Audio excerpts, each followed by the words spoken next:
بسم اللہ الرحمن الرحیم۔ السلام علیکم ویورز، تمام دوستوں کو ہمارے یوٹیوب چینل کیٹل کیئر میں خوش آمدید۔ امید کرتے ہیں کہ اللہ کے فضل سے تمام دوست خیریت سے ہوں گے۔ جیسا کہ دوستوں پچھلی ویڈیو میں ہم نے آپ کو جانوروں کے دودھ کی بہتر پیداوار کے لیے منرل کا بتایا تھا، تو آج بھی کچھ اسی طرح موسم کی تبدیلی کو دیکھتے ہوئے ہم آپ کو جانوروں میں تیل اور گھی کو دینے کا صحیح طریقہ، اس کے فوائد اور نقصانات کے بارے میں بتائیں گے۔ امید کرتے ہیں کہ آپ کو ہماری یہ ویڈیو ضرور پسند آئے گی، تو نئے آنے والے دوستوں سے گزارش ہے کہ وہ ہمارے چینل کو ضرور سبسکرائب کریں اور گھنٹی کا بٹن بھی دبائیں تاکہ ہماری نئی آنے والی ویڈیوز کا نوٹس مل سکے۔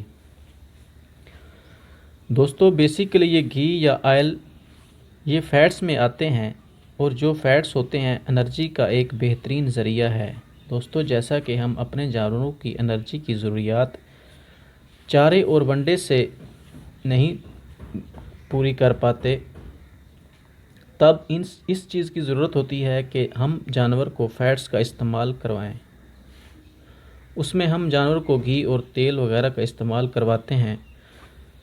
دوستو گھی کا استعمال زیادہ تر سردیوں میں کروایا جاتا ہے، کیونکہ اس کی تاثیر گرم ہے، اور گرمیوں میں زیادہ تر تیل کا استعمال کروایا جاتا ہے کیونکہ اس کی تاثیر ٹھنڈی ہوتی ہے۔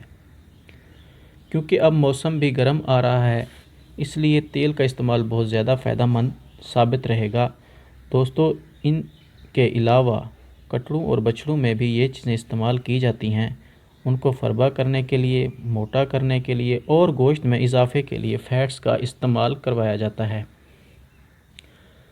تو ہم یہ بتاتے ہیں کہ فیٹس کتنی تعداد میں دینی چاہیے، یعنی یہ جو ہمارا آئل یا تیل ہے یہ کتنی مقدار میں جانور کو دینا چاہیے۔ دوستو جانور کے زندہ جسمانی وزن کے مطابق ہم نے 2% استعمال کروانا ہے۔ مثال کے طور پر اگر ہمارے جانور کا وزن 400 کلو گرام ہے تو ہم اس کو یہ 700 سے 800 گرام تیل یا آئل استعمال کروا سکتے ہیں۔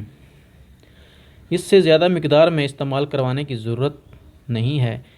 اگر ہم زیادہ مقدار میں استعمال کروائیں گے تو اس سے جانور کا معدہ خراب ہو سکتا ہے اور اس کی صحت پر بھی اثر ہوگا، اور اس لیے ہم کو صرف 2% کے حساب سے فیٹس استعمال کروانا چاہیے۔ دوستو اب ہم آپ کو بتائیں گے کہ اس کو طریقہ استعمال یعنی دینا کیسے ہے۔ عام طور پر دیکھا گیا ہے کہ جانور کو تیل وغیرہ بوتل یا نال کے ذریعے دیا جاتا ہے۔ دوستو یہ بہت ہی غلط طریقہ ہے، اس سے جانور کو ڈرنچنگ نمونیا ہو سکتا ہے، جس کو ہم اتھرو بھی کہتے ہیں۔ اس سے جانور کو بچانا بہت مشکل بلکہ ناممکن ہو جاتا ہے، جس سے ہم ایک اچھے جانور سے ہاتھ دھو بیٹھتے ہیں۔ اسی وجہ سے ہمیں جانور کو گھی یا آئل دینے کا درست طریقہ استعمال کروانا چاہیے۔ دوستو تیل پلانے کے لیے سب سے اچھا طریقہ یہ ہے کہ ہم کسی ڈرنچر وغیرہ یا ڈرنچر گن کا استعمال کروائیں۔ اگر آپ ایسا نہیں کر سکتے تو آپ اپنے جانور کو آئل یا تیل چوکر یا ونڈے وغیرہ میں ڈال کر کھلا دیں۔ دوستو یہ بہترین طریقہ ہے، اس کے کوئی بھی نقصانات نہیں ہیں اور آپ کے ٹائم کی بھی بچت ہے، جیسا کہ آپ اسکرین پر دیکھ بھی سکتے ہیں۔ تو دوستو یہ تھی آج کی ویڈیو۔ اگر ویڈیو اچھی لگے تو لائک اور شیئر ضرور کریں، اور اپنی رائے کا اظہار کمنٹس میں ضرور کریں۔ تو اپنا اور اپنے جانوروں کا خیال رکھیے۔ شکریہ۔ اللہ حافظ۔